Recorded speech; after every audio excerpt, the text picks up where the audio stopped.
Hi, I'm Terri Murphy with the Women's Wisdom Network, senior editor for Realty Times, Women in Business, Women in Real Estate, and in the men's room with Murph. And I have a fabulous man in the men's room today, annoyingly talented, quite frankly. His name is Jac Arbour. He's a certified financial planner. He's chartered financial consultant.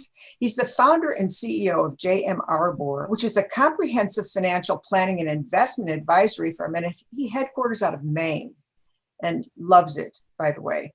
You've been in financial services since 2007, Jac? That's correct. Yeah, right upon graduation from college. Scary to think, 14 years.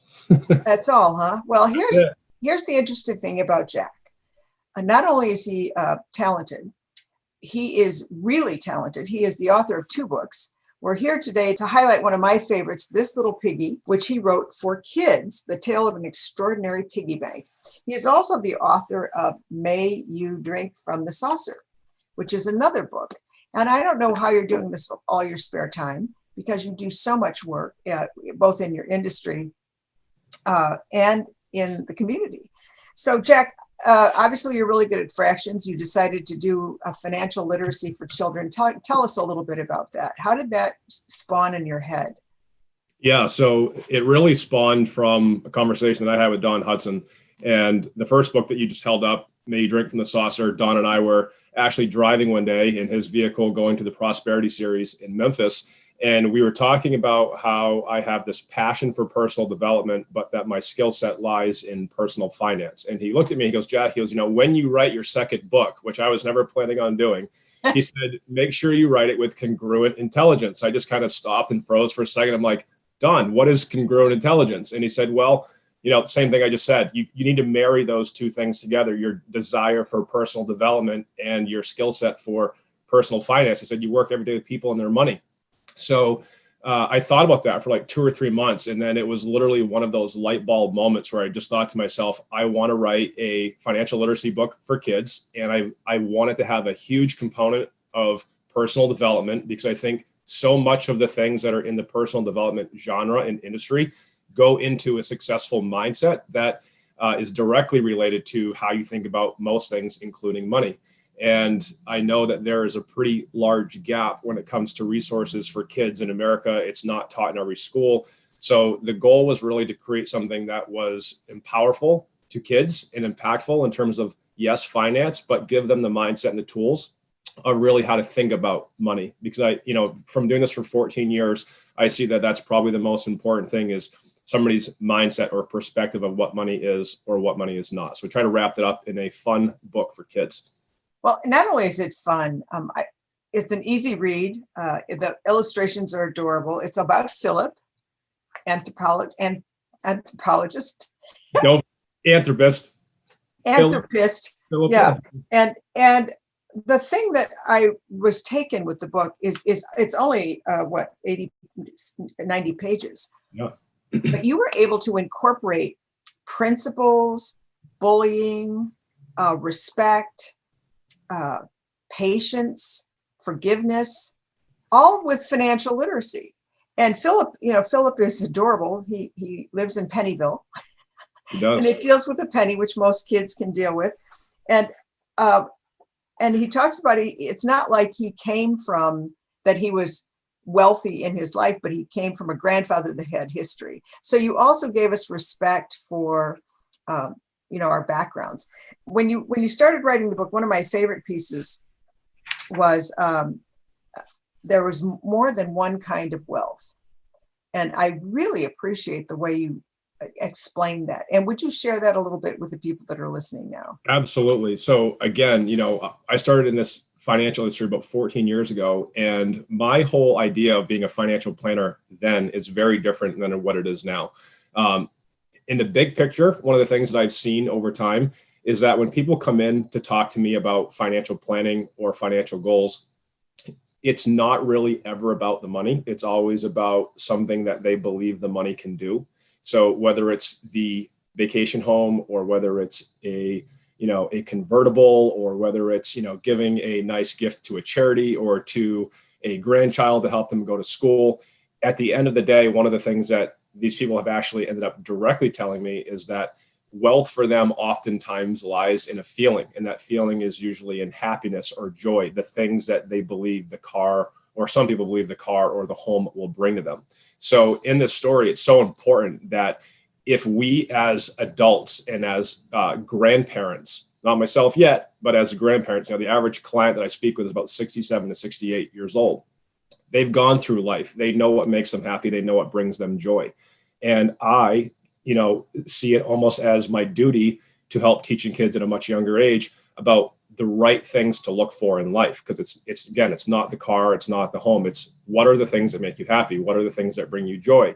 And oftentimes what we find out when people go through a lifetime is that it's family, it's friends, it's good health, it's traveling, it's getting experiences and having these wonderful memories and a chest full of memories and not a bank account full of dollars. So I think it's important to impart that message to kids at a very early age, because I think as a society, we're marketed to in a way to believe that success or rich is always in some way revolving around money. I mean, if you look at the news, or you look at magazines, or, when you're standing in the grocery line checking out, everything is, portrayed to us in a certain way in terms of what success is. And at the end of the day, I think it's really off course. I think that, again, it's in happiness and it's in joy. So if we can get kids to understand that and look for that starting at a really, really early age, like 3, 4, 5 years old, why wait till we're 30 or 40 to really start to try to understand that? Such a great perspective. One of the things that happens right out of the box, right as soon as you start reading the book, is the recognition, the elephant in the room, about being unique, and yet all being the same. And to me, that was one of the most powerful messages. I mean, obviously, Philip is a pig, but he has lots of other friends. And he talks about that uniqueness, where you talk about that uniqueness being really a sense of wealth. And I really appreciate the way you talked about that, because you're you personally, whoever you are and whatever you look like, can go ahead and do amazing things. And there's a bully. And talk to us about how you created the Red Book and the bully. Yeah, so the bully's name is Bradley, and fittingly enough, he's a badger. Philip is a little piggy bank, and Philip is different because he has 4 slots and not just one, like most of the other piggy banks in Pennyville. And in the beginning of the story, we see that Philip is feeling kind of down because he's at the Pennyville Fair. He wins the corn eating contest, and all of a sudden he starts to get booed by Bradley the badger and these other younger animals that he goes to school with. And he leaves there thinking like, man, I just wish I was the same as everybody else. And that way I could just fit in. But what he learns from this big red book, which was actually written by his great, great, great grandsire, who went on to build the town of Pennyville, that, we are not really here on this earth to fit in. We are born to stand out.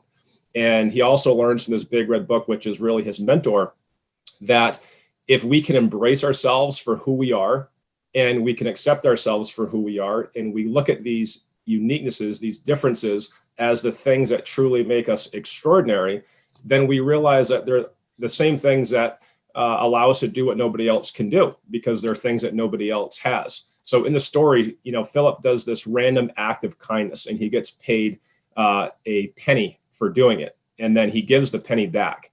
And when he gives the penny back, he wakes up the next morning, he has 10 pennies. And he learns the power of tenfold. The things you do out of the kindness of your heart will come back to you tenfold. And for the rest of the story, he needs to learn where these 10 pennies or these 10 coins need to go. And that's what the 4 slots are for. And I don't want to ruin it and tell people what the 4 slots are. But yeah, we all have people in our life that challenge us in some way. And sometimes it does come in the form of a bully. And we do need to learn how to respond to that. And we learn in the story that there's a choice. We could be the type of person that fights back, or we could be the type of person that, turns Bradley the badger into one of our friends. And Philip makes his own decision. And if you read the story, you will see what Philip decides. Well, here's the thing. I mean, we all read a book. I find myself wanting to go back and reread it because there was so much packed into this thing, but in such a creative, I'll even say whimsical way. I loved the way you included tidiness. I mean, order, Ben Franklin, order is wonderful. It helps us de-stress. And you talked about tidiness, and you talked about mentoring. And as you know, because one of your mentors is Don Hudson, that mentoring is key. Tell us a little bit, if you will, about his mentoring experience. The mentoring experience for Philip. For Philip, yeah. Yeah. So I think the first thing is, I personally realized in my life about 15 years ago that my life is full of mentors. And if you start to look at people with a different perspective, you can start to see that. So for example, my basketball coach in high school, I used to view him just as my basketball coach, but really he was my mentor in basketball, but he was also my mentor in life. My math teacher was a math mentor. There are people who can accelerate the learning curve and just make things easier. But what Philip learns in this book is that he has these deep questions about himself and who he is and why he's different. And really at the end of the day, how to deal with that. Because as a young person trying to figure out, why you're not the same and how you're going to at least feel like you fit in, like you have a space, it can be very, very difficult for a lot of kids. So Philip finds this big red book who starts speaking to him. And he starts to realize that he has this craving for knowledge and craving for answers. And he gets it from the big red book.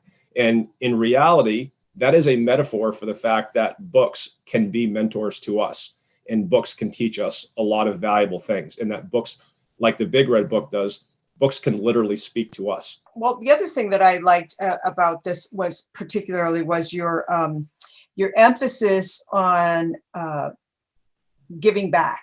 I mean, as a child, you don't think like that necessarily. It's all about you.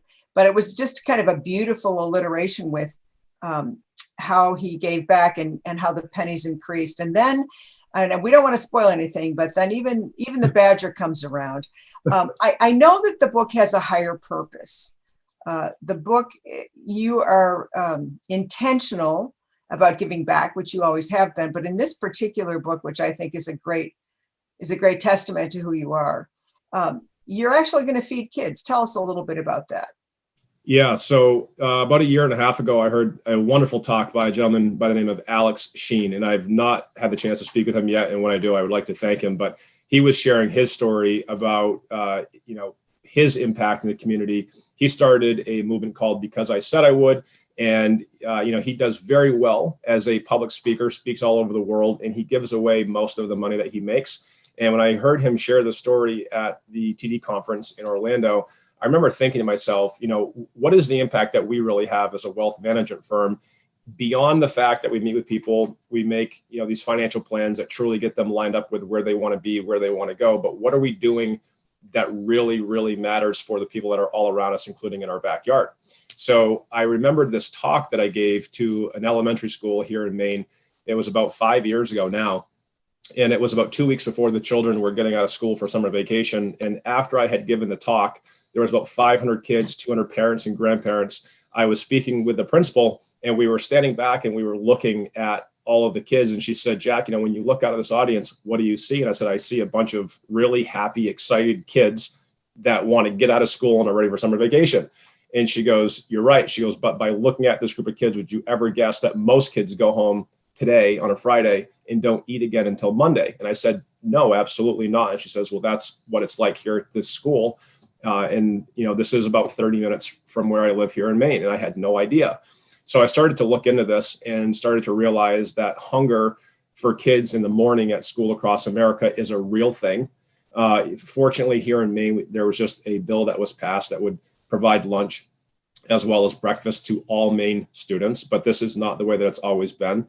We started to look into this across the country and started to realize that, there's a lot of towns and cities that have anywhere from 70 upwards of almost 95% free and reduced lunch. And if those programs didn't exist, then kids literally wouldn't eat. So the program is happening at school, which means on Saturday and Sunday when the children are not at school, there is, again, this hunger issue.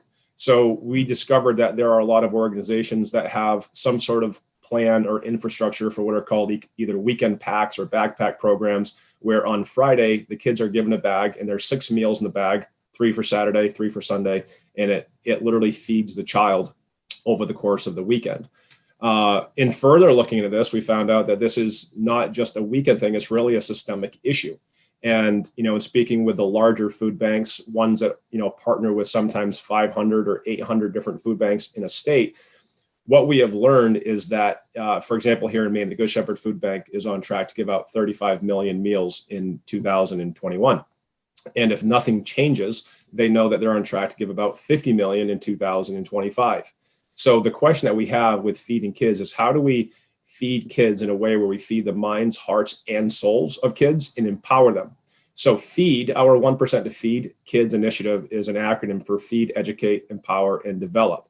Because yes, the children have a need for food literally today, but children are also hungry, I think, for opportunity. They're hungry for friendships. They're hungry for scholarships. They're hungry for career opportunities. And, we have to acknowledge the fact that when a child is brought up in a certain environment, we as people, any child will tend to think that their future is going to be based on what their past has looked like to a certain extent. So if you have a child who says, hey, I need to get a meal from school every single day, or I'm not going to eat, or if they have parents who make a certain amount of money, they believe that they're not going to make beyond that amount of money, or if their parents drive a certain kind of car, that kind of car is normal and that they may never have better. So the question is how do we, again, feed the minds, hearts, and souls of kids with scholarships, with career opportunities, with the right books, the right speakers, the right mentors, the right videos, the right access to information that provides a belief system where a child ends up walking away and saying, like, hey, I'm an architect and life is by design and I get to choose what my life looks like. So in writing This Little Piggy, that is one form of what we would call food. And it's food for the mind. It's food for the soul, to empower the kid to believe and to know that they are the architect and they can create life by design. It's truly inspirational for a kid, because you talk about that, share the wisdom you've gained to help others grow and achieve what's important to them. Yes. What you're speaking about is contrast. They can't know what they don't know. They've not been exposed to somebody who has a big dinner every Sunday. And so this book is just as much for adults. I would encourage everyone to read it. Do you mind if I read Harvey Mackay's, a mutual friend of ours? Yes, if you want your children and grandchildren to be rich, then nourish their minds and hearts and souls by giving them a copy of Jac's newest book, This Little Piggy. It's by far one of the best books to help children learn what it takes to be happy, healthy, and wealthy. And again, if you come from a mindset of scarcity and get to see this difference, if your tummy's full so that you're not worried about survival, it's a great little book. And I know that you're giving some of the proceeds for this book. So I'm going to encourage everybody, if you've got a kid, rent a kid, grandkids, whatever, get Jac's book, This Little Piggy. Is it available on Amazon? It is currently not available on Amazon. It's currently available at www.jacarbor.com. And we're going to put that on the screen, but it's JAC, just to let you know how he stands out and stands up. Jac, I want to thank you for joining us today. We are born in this world with a competency that we use to, create a life. And our expertise is so unique to ourselves. One of the things that's so great about what you're doing is you're using it, as Mr. Hudson encouraged you to do, was to take what you do well and pay it forward. Thank you so much for joining us again. Jac, come back and be in our men's room again, because I'll bet there's another book in you. And I know that your mom has some books, and we're going to be interviewing her as well. So thank you so much for joining us. I'm Terri Murphy for the Women's Wisdom Network. We'll hope you join us again soon.